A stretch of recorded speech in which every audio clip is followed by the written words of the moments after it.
everybody. Welcome to New York State Manufacturing Now, the podcast that's powered by FuseHub. I'm your host, Steve Melito.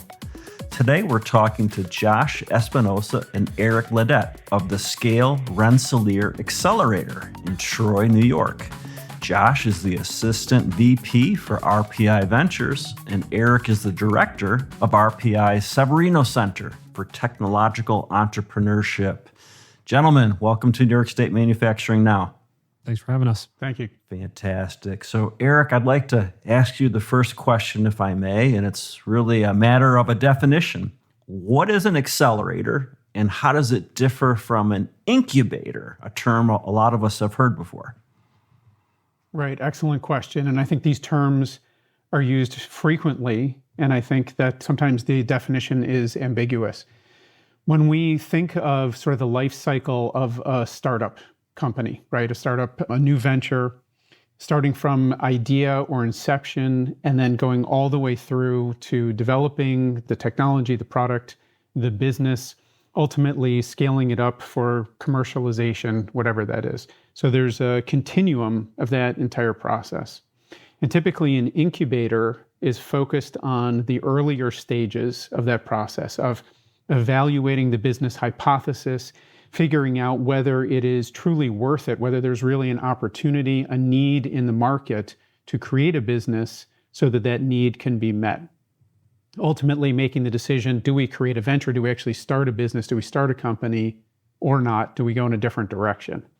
That's typically what an incubator does, is those early stage. It's typically a program, sometimes a facility, sometimes funding to help enable that most early stage steps in the process.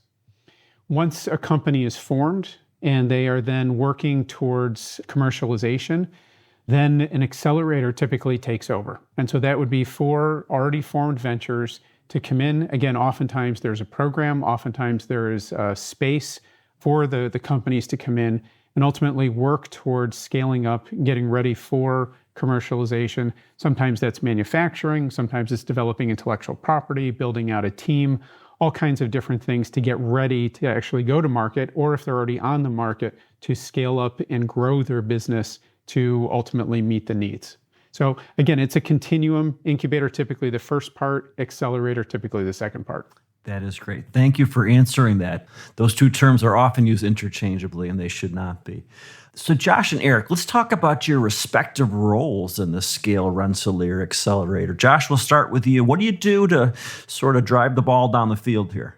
Sure. So maybe just to take a step back first, I just want to maybe explain sort of the genesis of what we call OSET, which is a major new portfolio at RPI that is sort of the driving force behind this. So we actually have a new president at RPI as of a couple of years ago. His name is Marty Schmidt. He was a provost at MIT for a long time.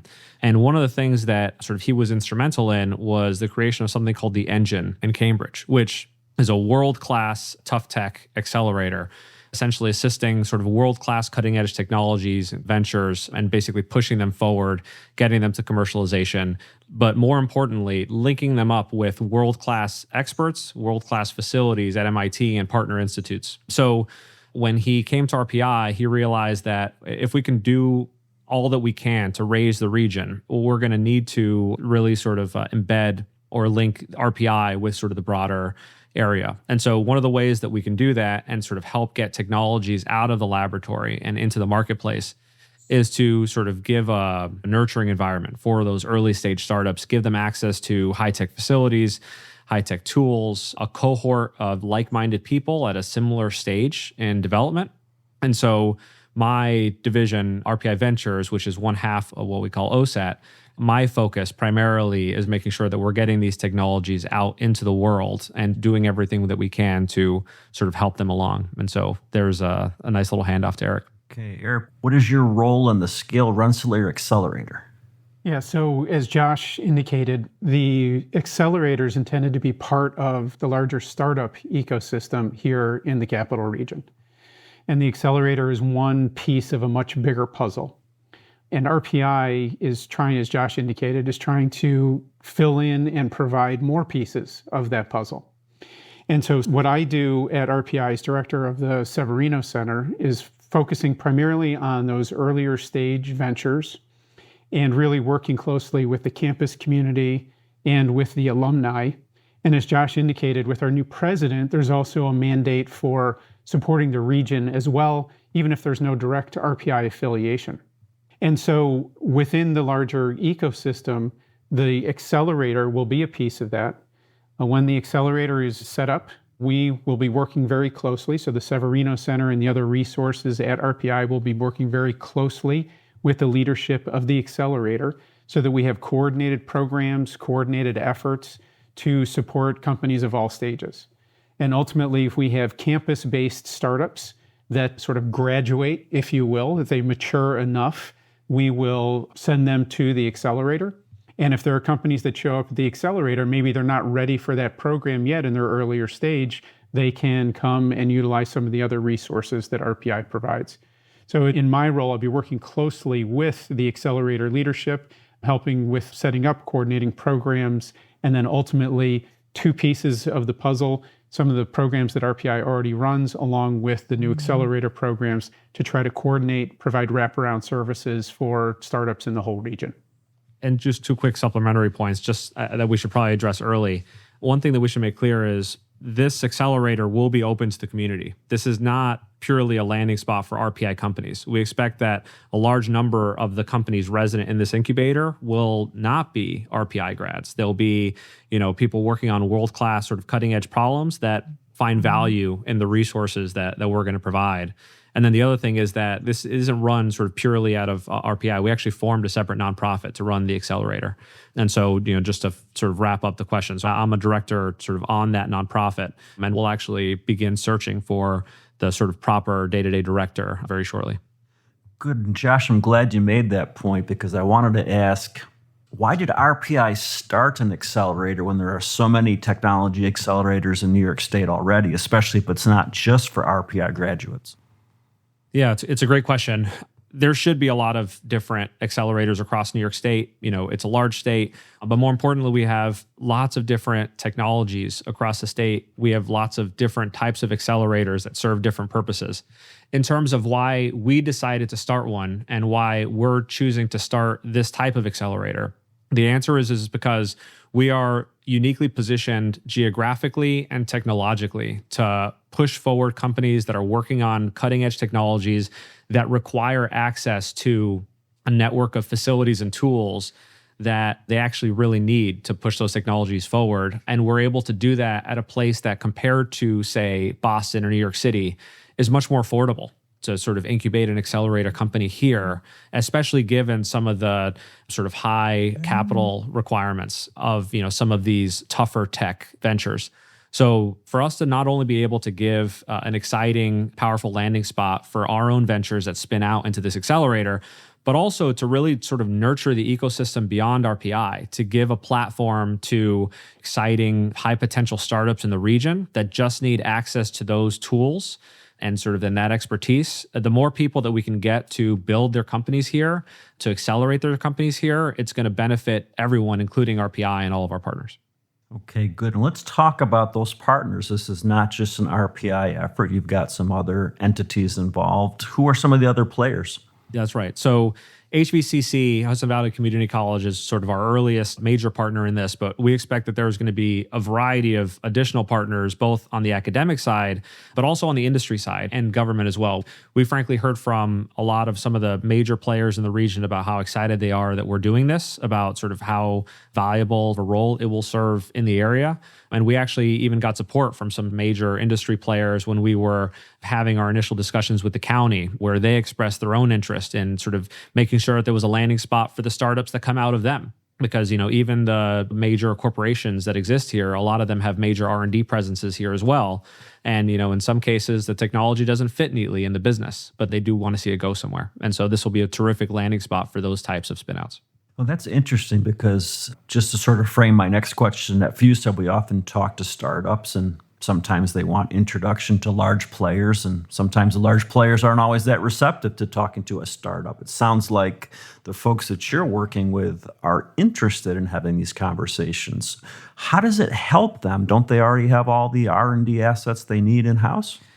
I think the issue is in some cases, continuing to develop the technology in-house just doesn't make strategic or financial sense for them. In some cases, it's because they don't think that it serves the core business. In many cases, they're going to be better off scaling outside. Maybe they need external sources of capital to drive the idea forward. The company itself may not want to invest. The sort of major corporation may not want to invest too much in this, but they're happy to take an equity stake in that venture and see where it goes.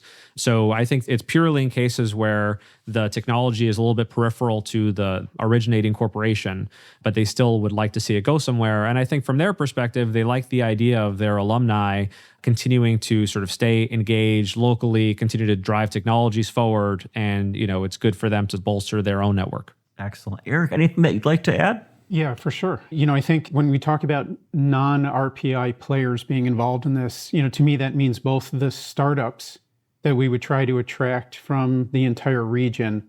And then it also means that what you're just talking about now, the sort of the large strategic companies and the interest that they might have here.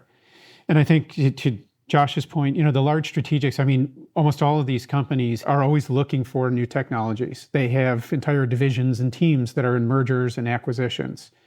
And again, our region having a vibrant ecosystem for technology-based startups, and then us continuing to foster that, we want to make this a hub and a home and an easy place for big companies to come and just pluck those technologies or contribute to them or have synergistic relationships with the startups that will be coming out of the accelerator. And then with respect to the startups, again, the intent with this, it's really the vision again, of the RPI president, of Marty Schmidt. And he is a very strong subscriber to a rising tide raises all ships, or whatever that expression is, right? And really that if the regional ecosystem grows and thrives, then ultimately RPI benefits from that. So if RPI can contribute to it and also help the entire region and get regional contributions to it as well, then in the end, everybody wins. RPI wins, RPI contributes, the region wins, the region contributes. So again, this is much more than just an RPI focused asset. It's really intended to be an asset for the region, develop new technologies, develop companies, bring businesses here, and have businesses grow in the region, all economic development, all to further then propagate the process. Okay, makes sense. So you've talked about some good reasons for why startups would want to join the Scale Rensselaer Accelerator. For starters, if you're in the Albany area, Troy area, there's the matter of geography. There's also the fact that you've got some large players. Why else would a startup want to join your accelerator, say, instead of going somewhere else? Josh? Sure. So one thing to be very clear about is we are not the right place for lots of startups. In many, many cases, say a software startup, you'd be much better off at a WeWork style, sort of setup where you might have the sort of camaraderie of other early stage small businesses, but you don't need access to the high tech tools and facilities that we're going to offer, et cetera. What we're really looking for are companies that we can make a material difference with because of the unique platform that we have, where we have access to multi-million-dollar machines. We have access to quantum computing right here on campus. We have access to clean rooms from a semiconductor perspective. We're really focusing on a very unique type of company, both locally and also sort of even more broadly in the region and beyond, where they want a place where it's affordable, reasonably affordable to scale their company, but where they also can get access to those extremely high-tech tools just up the road. And so the truth is, in many cases, we won't be the right place, the right landing spot for many companies, but we're really sort of trying to craft our niche in this tougher tech, more cutting-edge space. Okay, good. Eric, what are your thoughts on this? Yeah, absolutely. And just to build on what Josh said, so really the focus of this is quote unquote tough tech, right? So that's the type of technology, first of all, technology-based companies. And secondly, companies where the things like prototyping and development require specialized equipment, require more significant funds than typically like a digital software-based technology might. The space that is being built out for the accelerator itself will have laboratory space, both wet lab and dry lab space, which is one of the things that makes this accelerator and the location very unique relative to other assets that are already available in the region. And then, as Josh said, both access to the expertise, facilities, even students at RPI and at our partner institutions as well. So a lot of reasons why this becomes unique with respect to the rest of the ecosystem in the region, and quite frankly, even within New York State, and why companies would be attracted to come. If it's a tough tech company, we're going to be able to provide some unique resources that they probably won't be able to get other places. That's great. Let's talk about the location of the accelerator. So it's not just an RPI graduate initiative, so it's not on campus, although you could have had it there. And it's not even in the RPI Tech Park in East Greenbush, which a lot of people know about. It's sited in downtown Troy. Why did you choose that as the location? Sure. So just to be clear, the tech park is an enormous asset for us, and it absolutely does play into our vision for where these companies go, just not yet. And so if you think of, again, sort of the timeline of some of these companies, many of them, let's say the ones that are developed originally at RPI, they'll have the opportunity to go through our incubator network and the things that Eric is building out very aggressively and very successfully here. When they're ready and sort of actually graduate, let's say, from RPI, let's say it's a grad student graduating from RPI, they have an idea, maybe they have a co-founder or two, they just recently incorporated, they're not ready for the tech park yet. They're not ready for that space. What they actually need is they need a reasonably comfortable place to work. They need to be proximate to their tooling and to their advisors. And I think typically want a vibrant place to work where they feel like they're part of that kind of exciting ecosystem of development. That's what we're trying to provide for them to go from 2 people to 10 people, 15 people. And then by that point, they are ready to actually take proper space in our tech park, as some exciting companies have done in the past, like, for example, MapInfo, where at that point, you're ready to scale to a few hundred people. And so the more of those exciting startups that we can keep in the region, because we not only provided the tooling, but also the talent, and ideally even the capital. If we can attract sort of the right capital here to keep some of these startups here, that would be an enormous win for the region. Absolutely. And yeah, the RPI Tech Park is a great asset. I used to work at Global Spec over there many years ago and used to go to events at Pat's Barn. It's a great place, all its own. So what's the timeline for the rollout of the accelerator, Josh? Sure. So we're in the process of negotiating the lease now. We already signed the sort of key funding document with county entity recently. The plan is to begin our hiring process for the director in the next couple of weeks. The formal opening should be Q1 of 2026. So we're very excited for that. Okay, that's great. So let's talk about success and what it's going to look like, or maybe seen another way. Where do you see the accelerator in 5 or 10 years, just to put some numbers on it? I think for us, looking at it, a lot of universities will use as a metric of success for their startup programs, say how many patents were filed, how many companies were started. Those metrics ultimately, although they might be of interest and they're very tangible things, they do not necessarily indicate the long-term success of a company. And so what all of the programs that RPI is running and what the goals for the accelerator are long-term success for ventures. And so it really looks like for individual companies, metrics for success are, in 5 years, are they still viable? Have they garnered follow-on funding and investments to help move things forward? Do they have products that are commercialized? Have they brought on new employees and grown in that respect? So ultimately, as an accelerator, we want to have the number of companies coming in growing. We want the number of those companies that are, again, graduating, so to speak, from the accelerator. We want them to be staying in the region and continuing to grow. And whether they end up in the tech park, whether they end up in downtown Troy, where there's all kinds of very interesting real estate. You asked the question before, why Troy? Great cups of coffee and good sandwiches, downtown in addition to everything else. But there is a technology corridor that's being built in Troy. I mean, in some ways it's been there for a while, but we're trying to help expand that, help bring a reason for companies to come. And then one of the metrics for success is how many of those are staying and growing in the region. So bringing companies in, having them be successful, having them grow and stay locally. I think those are some of the major criteria for success. Excellent. So my last question, and it's one that startups are probably, we're hoping I'm going to ask, how can startups that want to participate in the accelerator contact you? Is there a website? Is there a number they need to call? What do they do? I think the easiest way for now would actually be to reach out to me. You can check out the Office of Strategic Alliances and Translation website at RPI. We will eventually have, the proper scale Rensselaer website up, and, the director will be the preferred person once we hire them, but that will probably be a couple of months from now. So I'm the best person in the interim. All right, sounds good. Josh and Eric, thanks so much for being part of New York State Manufacturing Now. Thanks, Steve. Thank you. We've been talking to Josh Espinosa and Eric Ledet of the Scale Rensselaer Accelerator in Troy, New York. And if you're interested in technology innovation, there's something else I'd like to tell you about. You're not going to want to miss this.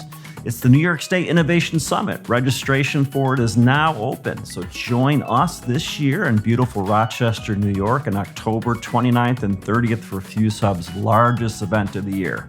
Whether you join us as an exhibitor or an attendee, you'll get early bird pricing if you register before August 22nd. So don't wait. How do you do it? Go to nysinnovationsummit.com and look for the 2 yellow buttons. There's one for exhibitors and one for attendees. And if you missed that URL for the website, don't worry. Just email FuseHub at info@fusehub.com. So on behalf of FuseHub and New York State Manufacturing Now, this is Steve Melito signing off.